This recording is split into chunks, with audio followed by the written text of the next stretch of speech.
Clinton और Epstein के रिश्ते केवल सामाजिक नहीं थे, सत्ता और शोषण का खौफनाक गठजोड़ था। 30 जनवरी 2026 को जो दस्तावेज आए उसमें बिल क्लिंटन का नाम हजारों बार दर्ज है।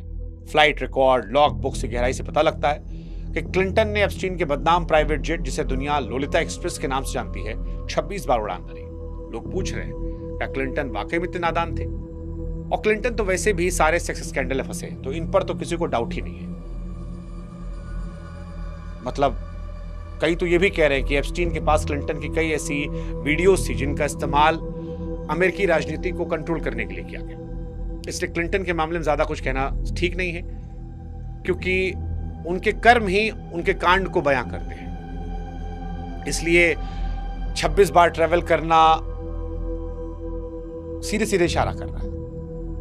हालांकि क्या वो बच्चियों की तस्करी करवाते थे? पता नहीं, गले से नहीं उतर रहा मेरे कि दुनिया का सबसे ताकतवर व्यक्ति इतना अंधा हो गया कि इतने ऊपर बैठकर चैरिटी के नाम पर मासूमों का शोषण करवाया गया। और ये लोग अमेरिका वाले ह्यूमन राइट्स हमें सिखा रहे थे, सेक्स ट्रैफिकिंग में फंस के। एप्स्टीन फाइल में प्रधानमंत्री नरेंद्र मोदी का नाम इंडिया के लिए शॉकिंग था। 2017 के ईमेल में एप्स्टीन ने सनसनीखेज दावा किया कि पीएम मोदी ने इजराइल की यात्रा के दौरान अमेरिकी राष्ट्रपति के फायदे के लिए वो नाचते और गाते नजर आए।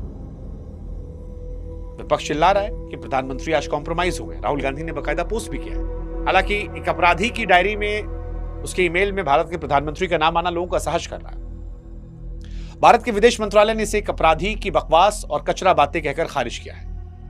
एक्सपर्ट्स ये कह रहे हैं कि एप्स्टीन अक्सर बड़े नेताओं का नाम सिर्फ रुतबा बढ़ाने के लिए उछालता था। वो दुनिया को दिखाना चाह रहा था उसकी पहुंच हर दफ्तर तक है। अब मोदी जी का डांस और गाना हमने तो कभी देखा नहीं, इमेजिन भी नहीं किया। इसीलिए शायद हमारे देश की तरफ से कहा गया कि ये कोरी कल्पना, बकवास बातें हैं। तो क्या एप्स्टीन जैसे अपराधी ने जानबूझकर भारत की छवि को अंतर्राष्ट्रीय स्तर पर खराब करने के लिए शब्दों का इस्तेमाल किया? फैसला हम जनता पर छोड़ देते हैं। क्या एप्स्टीन आइलैंड पर हिडन कैमरे लगाए गए थे जिससे ब्लैकमेल किया था? 2026 की फाइलों में खुलासा हुआ है कि एप्स्टीन के आइलैंड और बंगलों में सीक्रेट सुरंगें थी, हिडन कैमरा था। एप्स्टीन के पास दुनिया के ताकतवर नेताओं की आपत्तिजनक वीडियोस थी और इन्हीं वीडियोस के जरिए उन्हें ब्लैकमेल किया गया। कई कर्मचारियों ने गवाही दी कि दीवारों के पीछे रिकॉर्डिंग डिवाइस थे। जांच एजेंसियों ने भी पुष्टि की आइलैंड पर कई बेसमेंट सुरंगें मिली है। क्या ये ताकतवर लोग अपनी मर्जी से बार बार बजा रहे थे या इनको ब्लैकमेल करके बार बार बुलाया गया? इसका फैसला भी जनता करे।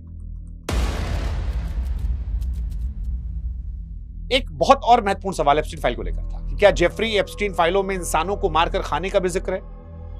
जेफरी एप्स्टीन की फाइलों को लेकर जो सबसे डरावनी बात थी वो यही थी कि इंसानों को मारकर खाया जा रहा है। कागजों में हालांकि इसका कोई सीधा सबूत नहीं है, लेकिन सोशल मीडिया पर एक पुराना वीडियो है जिसको लेकर यह दावा फिर से उछला है, जिसमें एक लड़की चिल्ला रही है कि इन लोगों ने लोगों को मारकर खाया है। अब जब ये नई फाइल आई है तो लोगों ने पुरानी कहानियों को फिर से जोड़ दिया है। वो वीडियो पुराना है, वो इस बार का वीडियो नहीं है। हालांकि अब तक सरकारी फाइलें, जितनी फाइलें ओपन की गई उसमें इंसानों को खाने का कहीं जिक्र नहीं, ऐसा कोई शब्द मिला नहीं है। लेकिन वहां जो सच मिला है वो भी किसी डरावनी फिल्म से कम नहीं है। इन डॉक्यूमेंट्स में मर्डर करने की इजाजत जैसे खौफनाक शब्दों का इस्तेमाल है। कई ऐसे इनह्यूमन हरकतों का जिक्र है जिससे उनका रूह कांप जाएगी। इससे लोग शायद यकीन कर ले रहे हैं कि वहां इंसान को भी लोग खाते होंगे। ये सारी बातें साबित करती हैं कि उस टापू पर इंसानियत का रोज कत्ल हो रहा था। सत्ता के नशे में चूर लोग किस हद तक गिर सकते हैं। कुल मिलाकर कहें, जेफरी एप्स्टीन की फाइलें केवल कुछ नामों की लिस्ट नहीं बल्कि उस भरोसे का कत्ल है जो जनता अपने लीडर्स पर करती है। जब समाज के सबसे ऊंचे पायदान पर बैठे लोग सबसे नीचे दर्जे की नीचता उतरते हैं तो पूरी सभ्यता की हार है। हमने देखा कैसे बिल गेट्स जैसा मसीहा, मस्क जैसा भविष्यवादी, क्लिंटन और ट्रंप जैसा राष्ट्रपति एक ही गटर की गंदगी में लिपटे हैं। सच सामने आया है, लेकिन सवाल है क्या न्याय होगा? अक्सर देखा गया कि रईस अपनी दौलत से सच को खरीद लेते हैं। डोनाल्ड ट्रंप भी यही कह रहे हैं कि मुझे फर्क नहीं पड़ता। किसी पर कोई कार्रवाई भी नहीं हुई।